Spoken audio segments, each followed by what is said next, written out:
أهلا بيكم. في 2003 أنا دخلت كلية الآثار جامعة القاهرة، ومن يوميها لزق في اسمي لقب محمد بتاع الآثار. في كل حتة كنت بروحها، في الجامع، في النادي، في القهوة، في الشارع، بقى اللقب جزء من حياتي.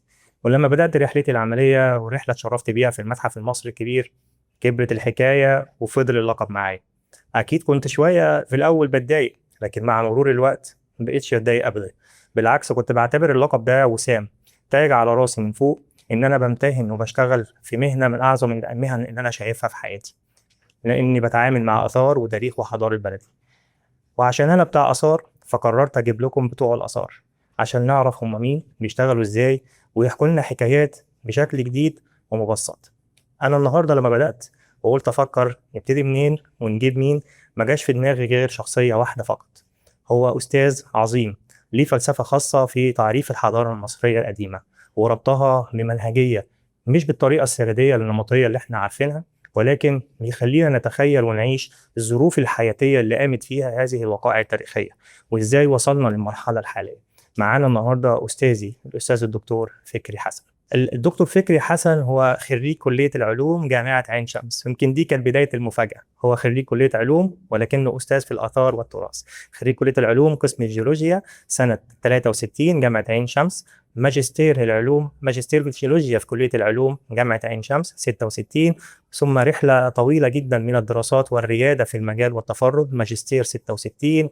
الدكتوراه من الولايات المتحدة في الأنثروبولوجيا سنة 73. وتاريخ مشرف لأحد العقول المهاجرة بقى في مصر في التدريس خارج مصر في الولايات المتحدة في السبعينات. ورحلة أخرى من البراعة والإبداع في UCL، أحد المدارس الرائدة في دراسة الآثار على مستوى العالم.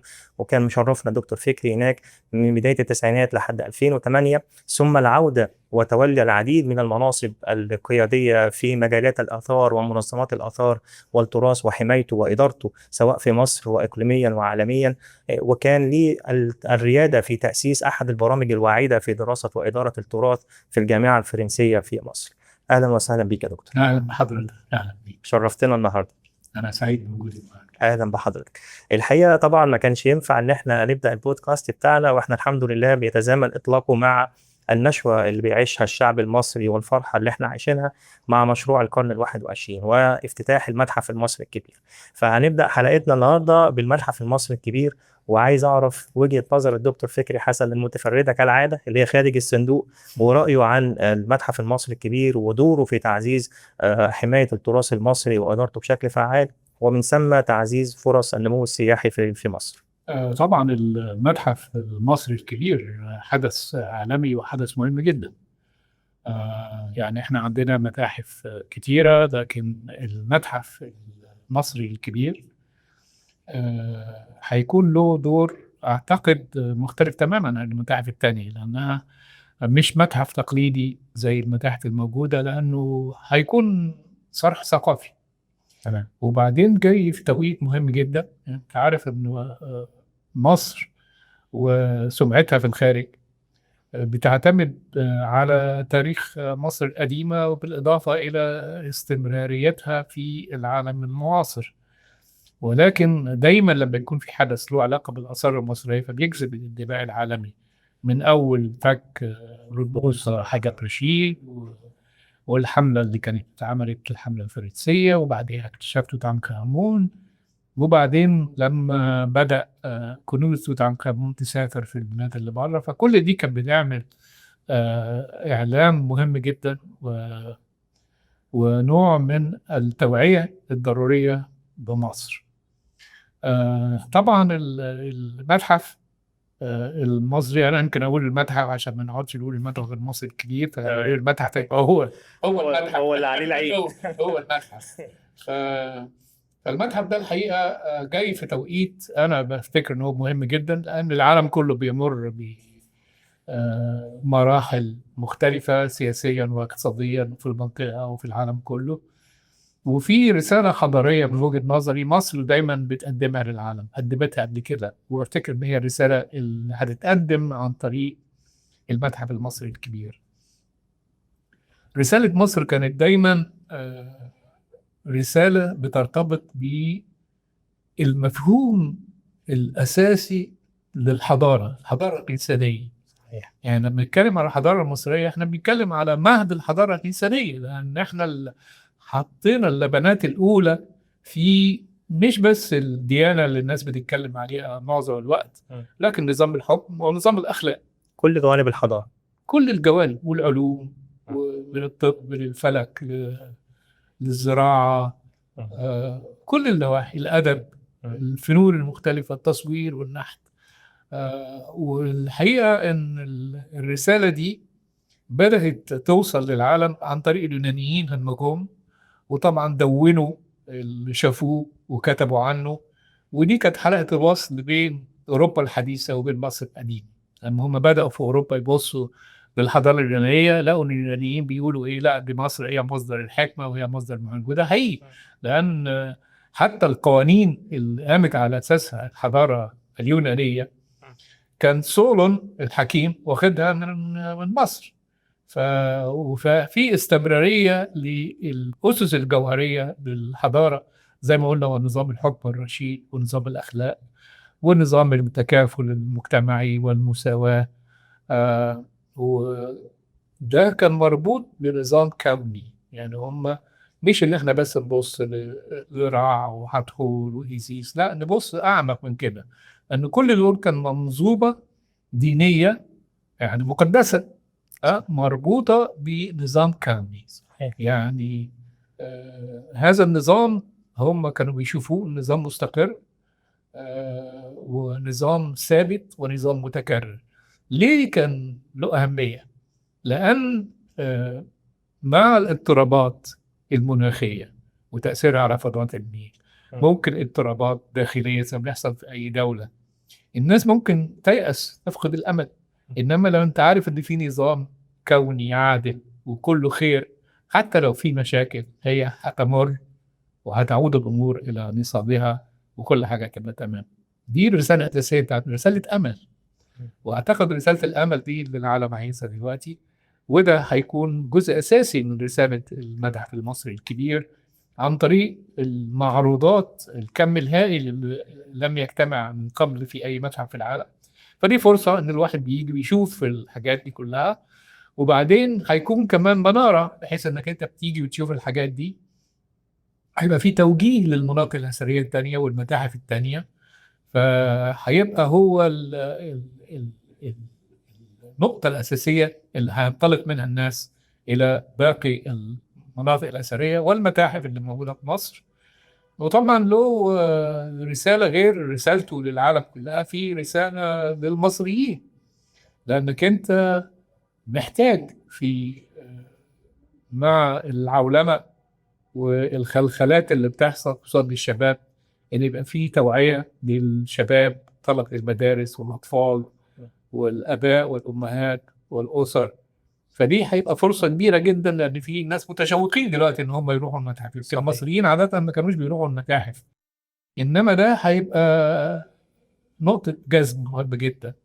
وبالتالي هيبقى في فرصة، خصوصا إن في متحف للطفل، إن هو هيتم من خلال دوت ومن خلال الأجهزة تتولى التوعية، إن هيبقى في نشر وعي جديد بالحضارة المصرية والأسس الجوهرية اللي هي بتنفع لكل زمان وكل مكان. يعني لما بنتكلم عن مصر القديمة احنا بنتكلم على مصر الخالدة. وخالدة ليه؟ لأن الأسس بتاعتها خالدة. مش ممكن أي مجتمع هيبقى مجتمع سوي من غير ما يكون في هذه الأسس اللي تحافظ على الرخاء والعدل والخير وترعى الفنون والعلوم والآداب. كلام جميل جدا، وكالعاده هي رؤيه خاصه من حضرتك. انما خليني اقول لحضرتك انه في خضم اللي احنا عايشينه وحاله الفرح والقبال من المصريين زي ما حضرتك بتقول على زياره المتحف بعد افتتاحه ان شاء الله، ويمكن كمان المؤشرات اللي حضرتك بتقولها كانت ايجابيه جدا في خلال فتره التشغيل التجريبي للمتحف. ويمكن عن الواحد كان شاهد عيان عن قد ايه كان في حاله خاصه وارتباط بدا نشوفه ما بين المصريين ما بين تراثهم من خلال الأنشطة اللي تمت في المتحف المصري الكبير، خاصة اللي موجهة للأطفال والشباب. لكن دايما بنحب نبص على وجهة النظر الأخرى، يعني مثلا امبارح انا بفتح الفيسبوك كالعاده، فلقينا واحد كاتب شاب عادي ومواطن مصري. هو ايه الحاله اللي الناس بتتكلم عليها دي؟ هو انا كمواطن هيعود عليا بايه لما الدوله تفتح متحف؟ وليه الدوله كلفت المتحف مليارات الدولارات في ظل الازمه الاقتصاديه اللي بيعاني منها العالم والمنطقه، ومصر طبعا باعتبارها دوله من دول العالم فعندنا ازمه اقتصاديه. ده احنا مقرين بيه وواقع نعيشه. فده تساؤل بيساله الشارع، المتحف هيعمل لي ايه؟ فنرد عليه نقول ايه؟ لا، هو في ردود كتيرة الحقيقة، بس أبسط رد من ناحية الاقتصاد لو إحنا بدأنا من الاقتصاد، إن المتحف طبعا تكلف، مفيش شك. بس المتحف ما بدأش دلوقتي، المتحف بدأ كام سنة دلوقتي؟ من الفكره كانت 92 والبدايه 2002. بالظبط. م. احنا دلوقتي بنتكلم يعني داخلين على 25 سنة تقريبا. بالظبط. ف وده الوقت يمكن أخذوا بناء الأهرامات.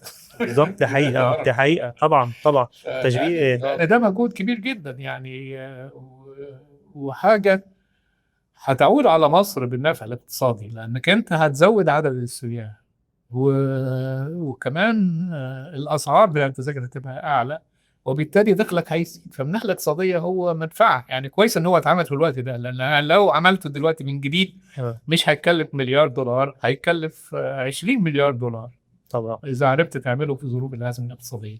فأنت هي فلتت بيه يعني.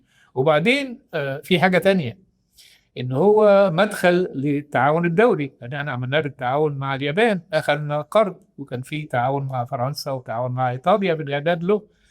فده مش معناه انك انت بتاخد قرض وخلاص، لا، ده انت بتبني اسس للتعاون، وهذا التعاون بينعكس على الاقتصاد، لانك انت دي الدبلوماسيه الناعمه، انك انت من خلال بتشارك حد ان هو يعمل معاك متحف، بتخش معاه في في علاقة تسمح ليك بعد كده ان هو يستثمر عندك، ان هو طبعا هيجيب سياح من عنده اكتر وهكذا. فبالناحية الاقتصادية هو ممكن يكون يكون طبعا اللي يكون عالي. له مردود كويس جدا. م. لكن بالنسبة للمواطن العادي، الفايدة هنا فايدة معنوية. ودي طبعا الفايده المعنويه هي اللي بيجي له الفايده الاقتصاديه، لان احنا ما بنبصش بس للحاجات الاقتصاديه. طب ليه نقعد نصرف على الطفل ونعلمه وندفع فيه دم قلبنا لغايه لما يكبر؟ ما هو اذا التعليم ده له فايده، لان العائد هيبقى بعد كده اكبر. غير كده طبعا انك انت عندك احساس بمصريتك، ده جانب معنوي، هيقدم فرص كتيره للعمل، مش بس في المتحف، حواليه كله. يعني انت هتنشط منطقة كبيرة جدا. م. والدولة دلوقتي على حس المتحف المصري الكبير بدأ في مشروع كبير جدا هيمتد من مطار سفنكس لغاية دهشور، وممكن تمتد للفيوم. فأنت دلوقتي بتتكلم على نهضة اقتصادية، وده المحرك بتاعها. فأعتقد إن هو الناس يجب إنها تتفائل وما تبصش إن ده إهدار، لأن أنت لازم تصرف عشان تكسب، واعتقد وإلا مش هتروح. مظبوط. واعتقد ان الواجب علينا كاثريين ومتخصصين ان احنا دايما نبسط هذه المعلومه بوجهه النظر اللي حضرتك قلتها. عشان انا كنت، وانا مش مستغرب اللي انا بسمعه على الفيسبوك، لانه طول ما انا كنت بروح المتحف بالذات في فتره الظروف السياسيه اللي مرت بيها مصر في 2011 وما تبعاتها من 3 4 سنين، كنت بسمع ده من الركاب العاديين في المواصلات وانا بعدي على المتحف. هو احنا بنبني ده ليه؟ ايه اللي عائد عليا من ده؟ ولكن الحقيقه هي فعلا هي الظروف شاءت انه يبنى وينجز المتحف في ظل الاوضاع الحاليه. خلينا نروح للنقطه الاهم والاشكاليه الكبرى بيننا كمتخصصين على فكره وبين غير المتخصصين. انا عندي 4 اضلاع لمربع. هذه الاضلاع هي التاريخ والاثار والحضاره والتراث. لما بقول انا عندي تاريخ وانا عندي حضاره وانا عندي تراث وانا عندي اثار، امتى استخدم كل كلمه في الجمله الصحيحه؟ واشكاليه الربط بينهم هم الاربعه. وبرضو خلينا يعني نستغل وجود المتحف في ده. يعني احد هذه الترندات انه هذه حقيقه بالمناسبه، انه المتحف بيملك قطعه اثريه وهي اداه حجريه تاريخها بيتراوح من 500 ألف ل 700 ألف قبل الميلاد. فإزاي إحنا نفسر هذه الإشكالية في ضوء ما يتوفر لدينا من قطع أثرية ومعروضات؟ الحقيقة أن استخدام الكلمات المتداولة اللي هي الحضارة، التاريخ، الآثار، والتراث، مصطلحات يمكن تبقى صعبة على الناس، لأن حتى المتخصصين أحيانا بيتلخبطوا فيهم. طبعا كلنا عارفين هي الآثار، يعني ده حاجة مفهوم من معظم الناس، اللي هي القطع الأثرية اللي كنا زمان نقول عليها تحف وحاجات من دي، إنما هي قطع أثرية لها دلالات على حياة الناس وفلسفتهم ورؤيتهم بالعالم ويعيشوا إزاي وياكلوا إزاي وهكذا. فالآثار دي بقايا من حاجات مختلفة، جايز تكون مصنوعة، جايز تكون الأكل اللي كانوا بياكلوه البقايا بتاعته برضه بنعتبره آثار، أي أثر من الآثار المادية. وده طبعا بنقوم بالتنقيب والحفائر الأثرية عشان نحصل عليه، وبعدين ده اللي بيعرض عادة في المتاحف. التاريخ زي برضه ما الناس عارفة بيبقى هو نوعين، في التاريخ القديم اللي هو بيبقى سرد للأحداث اللي حصلت، وعادة كان بيبقى حوالين الرجال العظام أو النساء عظام، حتشبسوت، رمسيس، توت آمون وهكذا، بنسرد الإنجازات بتاعتهم. لكن الحقيقة في تاريخ جديد اللي هو بيبقى تاريخ الحياة اليومية، تاريخ الناس نفسهم، تاريخ الدولة، تاريخ الفلسفة، تاريخ الطب، تاريخ العلوم وهكذا. فبنبص للتاريخ من وجهة نظر الحياة العادية بتاعت الناس، اللي طبعا الحكام بيلعبوا فيها دور أساسي وهكذا، ولكن بيبقوا جزء من منظومة. كويس. في التاريخ الجديد، وعادة احنا بنربط التاريخ ببداية الكتابة، لأن عندنا وثائق وبنرجع إليه، يعني زي ما الآثار بيبقى المادة بتاعتها هي القطع الأثرية، مادة التاريخ هي المستندات والوثائق المكتوبة. لكن في فترات ما كانش في كتاب. ما كانش في كتاب. طيب يبقى عندنا آثار، لكن هل مع ده آثار ما يبقاش في تاريخ؟ لا، يبقى الآثار دي هتدينا تاريخ. وده عندنا احنا فترة اسمها فترة ما قبل التاريخ، اللي هي ما كانتش فيها الكتابة، ومنها طبعا الآلات الحجرية اللي موجودة في كل مصر الحقيقة، في صحاري مصر كلها، في وادي النيل وغيره. وده طبعا تخصصي الدقيق اللي هو دراسة آثار ما قبل التاريخ.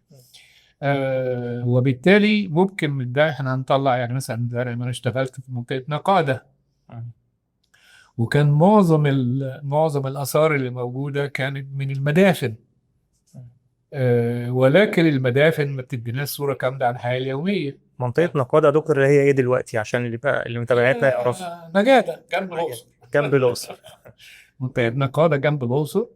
ودي منطقة أثرية مهمة جدا جدا من قبل التاريخ، وفيها آثار بترجع من 4000 سنة لغاية 3500 قبل الميلاد.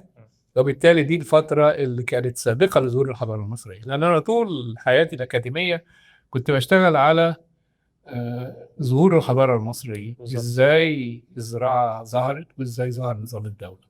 وده اللي دخلنا في كلمة الحضارة أنا اللي استخدمتها دلوقتي. الحضارة هنا بمفهوم كل الإنجازات في مجال المعتقدات، نظام الحكم، نظام المعيشة، الفنون والآداب. لما بيكون في شعب عايش في منطقة بيعمل مجتمع، في مجتمعات، المجتمعات دي على فترة من الزمن بعد أجيال 3 4 5 6 أجيال بيبقى لهم بصمة في العادات والتقاليد بتاعتهم، في المواد اللي بيستخدموها، في نوع الأثاث اللي بيستخدموه، نوع البيوت اللي بيعيشوا فيها، علاقاتهم الاجتماعية.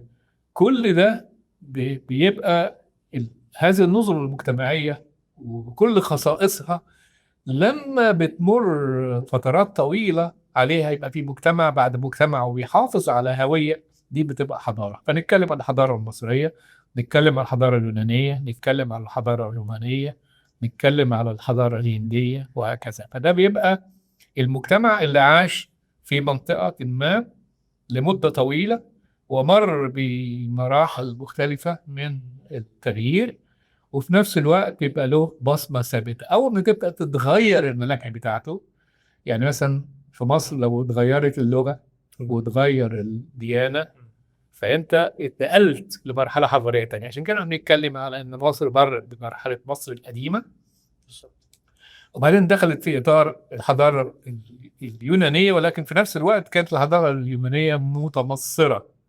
ما بنقدرش نقول حتى ان الحضاره اليونانيه في مصر كانت يونانيه، لانها كانت مصريه وفيها جزء يوناني. الحضاره الرومانيه كانت مختلفه، لانها اتاثرت بمصر ولكنها لم تصبح مصريه، وبالتالي نتكلم. وبعدين لما طبعا ظهرت المسيحيه فدخلنا في العصر البيزنطي، فعندنا حضاره بيزنطيه اساسها ان في لغه يونانيه قبطيه وفيها ديانه مسيحيه. بعد كده عندنا الحضارة الإسلامية، لأن احنا بقينا هنتكلم بلغة عربية، وبدأت الديانة الغالبة تبقى هي الإسلام، فدخلت في مرحلة تانية. بدأت في ده بتفرق بين الحضارات بالطريقة دي، وكل حضارة فيها حاجة أساسية هي زي ما بقول إسلامية يونانية، يا إما بتكون تبع المكان اللي هي فيه زي الحضارة المصرية، أو إسلامية تبع المذهب السائد فيها. يتبقى الضلع الرابع والتراث. ده نسجله للآخر. لأن الحقيقة ده مفهوم ظهر مؤخرا. وظهر مؤخرا ليه؟ لأن الناس بدأت تحس إن التاريخ ده جايز يكون منفصل عنهم.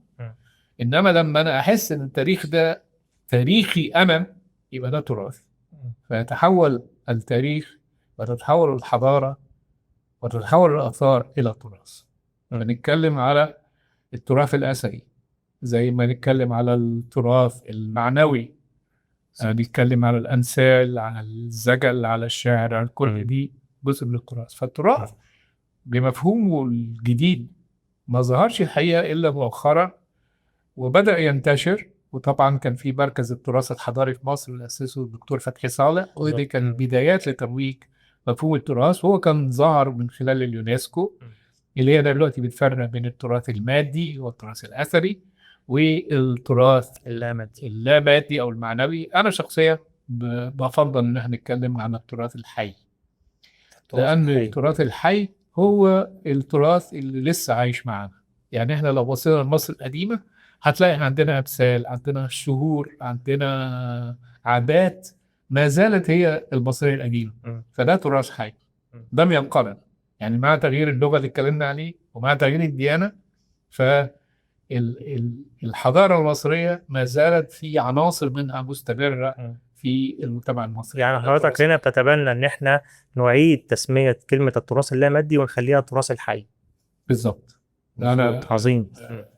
بنادي بشدة بدوت، لأنه تراث حي. بس معنى كده لأن كمان كلمة التراث المادي واللامادي دي كانت مصطنعة. وأنا كنت في اليونسكو لما كان في النقاش حوالين، لأن الأول ما كانش في عندهم إلا التراث المادي.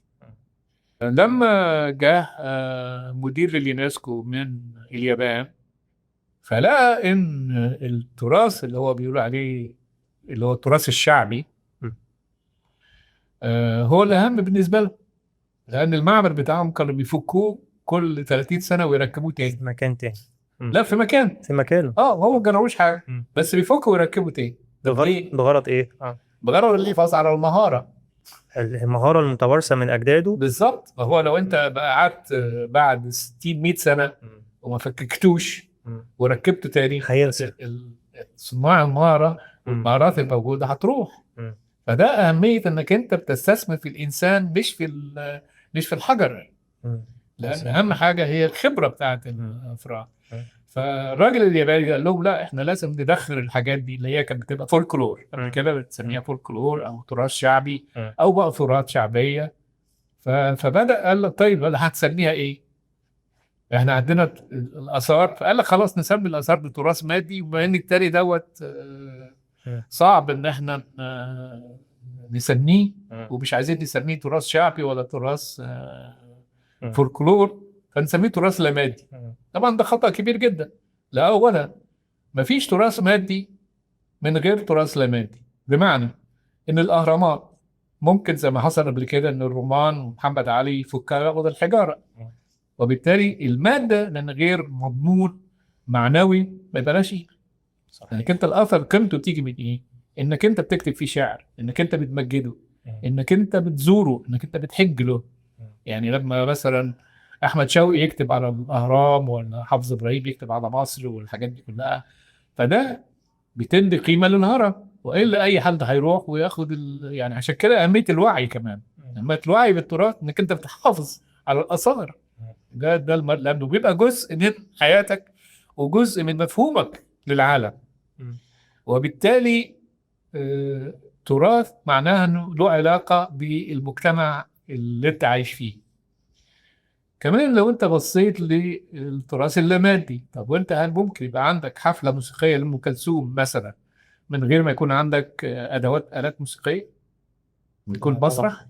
لازم حاجات ماديه. طبعا. فما فيش تراث لا مادي الا اذا كنت بقى قاعد في الحمام وبتغني لوحدك. ده هيبقى تراثك انت مش التراث العام، واخد بالك؟ ففي عنصر مادي برضه، عشان كده تسميه خاطئه من وجهه نظري يعني.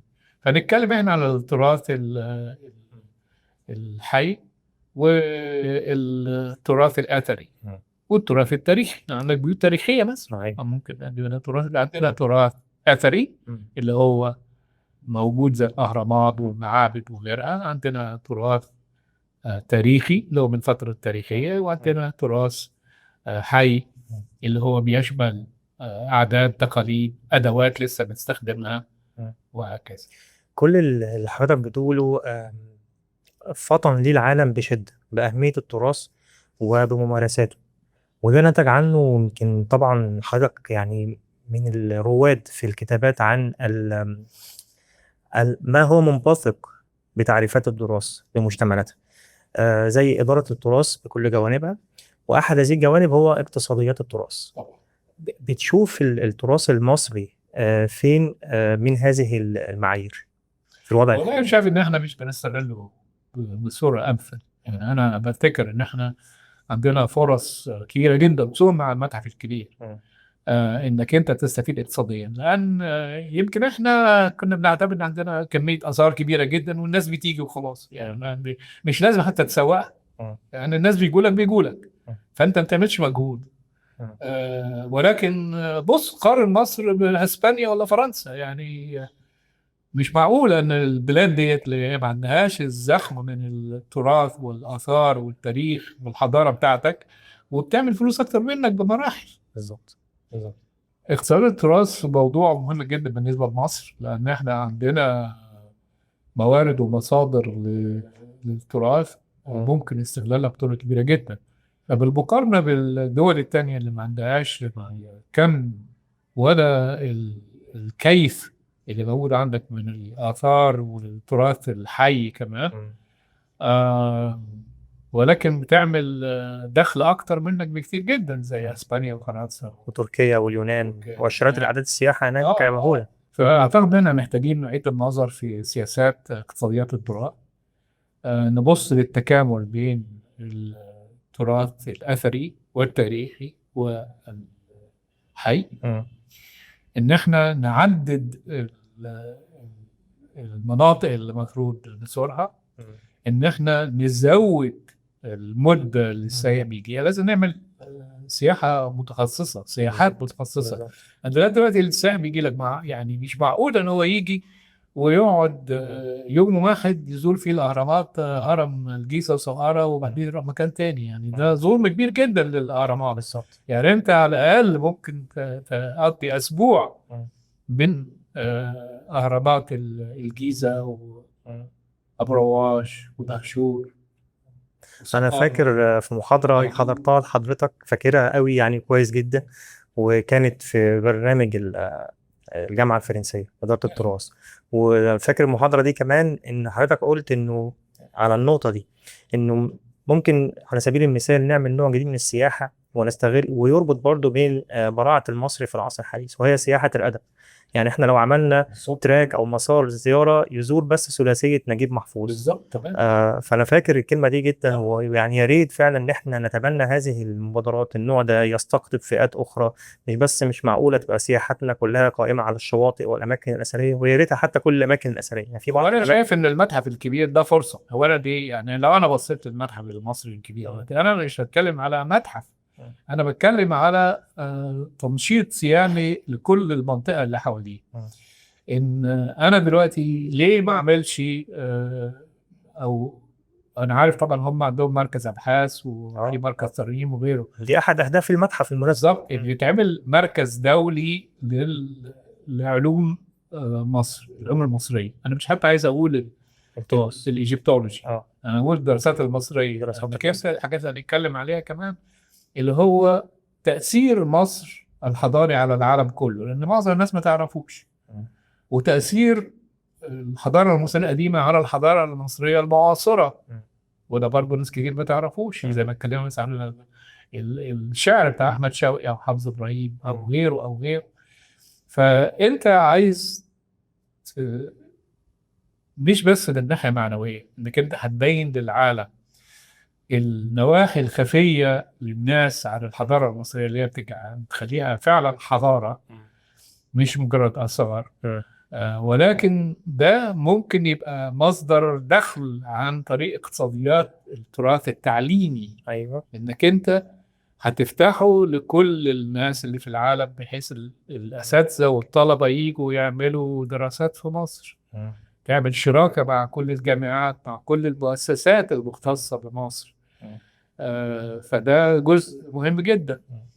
غير انك انت زي ما قلنا انك انت هتطلع بقى جيل جديد من علماء المصريات هيكونوا على وعي بالكلام اللي احنا بنقوله، ما يرددوش الكلام الموجود في الكتب السابقة اللي هو بيتكلم بس على النواحي المادية من الآثار القديمة. وإذا اتكلم على التاريخ حتى بيبقى تاريخ فنون، ما بيتكلمش على التاريخ الاجتماعي، ما بيتكلمش على المجتمع المصري القديم كمجتمع حي في ديناميكيات، في ناس بتتخانق وفي ناس بتتصالح وفي ناس. عشان تفهمه وتقدره لازم تبص له كمجتمع إنساني، وازاي ان هم تغلبوا على هذه المشاكل اللي بتودي كل البلاد في داهيه في خلال 100 سنه ولا حاجه، ان هو استمر 3000 سنه. ففي سر، في سر الاستمراريه، ده سر الاستمراريه.